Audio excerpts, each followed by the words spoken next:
எக்காரணத்தை கொண்டும் தேவையில்லாம வதந்திகளை பரப்பாதீங்க அப்படின்னு ரொம்பவே ஸ்ட்ரிக்டா சொல்லிட்டாங்க பிரேமலதா விஜயகாந்த் அவர்கள். ரீசெண்டா தேசிய முற்போக்கு திராவிட கழகத்தோட ஆலோசனை கூட்டம் நடந்திருக்கு.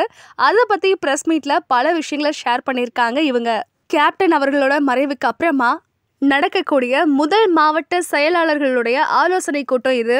தளபதி விஜய் அவர்கள் கையிருப்புல இருக்கக்கூடிய படத்தோட ப்ராஜெக்ட்ஸ் எல்லாத்தையுமே முடிச்சதுக்கு அப்புறமா முழு நேர அரசியல்ல ஈடுபட போறாரு அப்படிங்கிற செய்தி வெளியானதுல இருந்து காட்டுத்தீயா பரவிக்கிட்டு இருக்கு.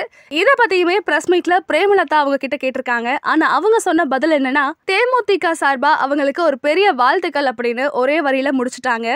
சில பக்கங்கள்ல தேமுதிக வரக்கூடிய தளபதி அவர்களுடைய கட்சியோட சேர்ந்து கூட்டணி அமைக்க போறதா தகவல்கள் வெளியாயிட்டு இருக்கு. ஆனா நடந்த பிரஸ் மீட்ல பிரேமலதா அவர்கள் ரொம்பவே தெளிவா சொல்லியிருக்காங்க, வதந்திகளை யாரும் பரப்பாதீங்க அப்படின்னு. ஆரம்பத்துல கேப்டன் அவர்களை பத்தின சில வார்த்தைகளை பேசும்போது ரொம்பவே எமோஷனல் ஆயிருக்காங்க. தேமுதிக தலைவர் விஜயகாந்த் அவர்கள் நடிகரா இருக்கும்போது SAC அவருடைய படங்கள் மூலமா பிரபலமாயிருக்காரு. ஒருவேளை அந்த நன்றி கடனுக்காக தளபதி அவர்கள் தேமுதிக கூட கூட்டணி வைப்பாங்களா, இதுக்கான பேச்சுவார்த்தை நடக்குமா அப்படிங்கறத அதிகாரப்பூர்வமான அறிவிப்பு வர வரைக்கும் நம்ம வெயிட் பண்ணி தான் பார்க்கணும். நடந்து முடிஞ்ச மாவட்ட செயலாளர்களுடைய ஆலோசனை கூட்டத்துல பல தீர்மானங்கள் எடுக்கப்பட்டது. அவங்களுடைய கருத்துக்களை சொன்னாங்க. முக்கியமா தேமுதிகவோட வளர்ச்சியை பத்தின பல விஷயங்களை டிஸ்கஸ் பண்ணணும். வரப்போற பாராளுமன்ற தேர்தலை பத்தின பல விஷயங்களை டிஸ்கஸ் பண்ணும்போது இந்த தடவை தேமுதிக தனியாவே களம் காண்போம் அப்படிங்கிற மாதிரி தான் பலரோட கருத்துமே இருந்தது அப்படின்னு பிரஸ் மீட்ல பிரேமலதா அவர்கள் சொல்லியிருக்காங்க. கேப்டன் இல்லாம சந்திக்க போற இந்த முதல் தேர்தல்ல பலருமே கேப்டனுக்கு ஆதரவா இருப்பாங்க.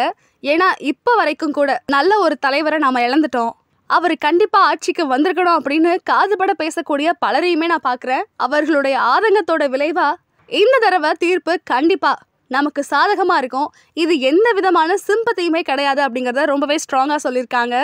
2014 தேசிய முற்போக்கு திராவிட கழகத்துக்கு தந்த மாதிரி 14 பாராளுமன்ற தொகுதியும் ஒரு ராஜ்யசபாவும் யாரு கொடுக்குறாங்களோ அவங்க கூட தான் கூட்டணி வைக்கிறதா தேமுதிக முடிவெடுத்திருக்கு அப்படிங்கிற மாதிரி பொதுக்கூட்டத்துல மாவட்ட செயலாளர்கள் சொல்லியிருக்கிறதா பிரேமலதா அவர்கள் தெரிவிச்சிருக்காங்க.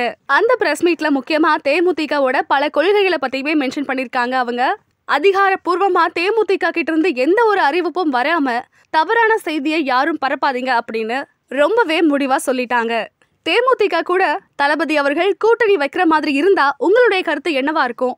வரப்போற தேர்தலை பத்தின உங்களுடைய பார்வை என்ன அப்படிங்கறத மறக்காம நம்ம வீடியோக்கு கீழே கமெண்ட் பண்ணுங்க.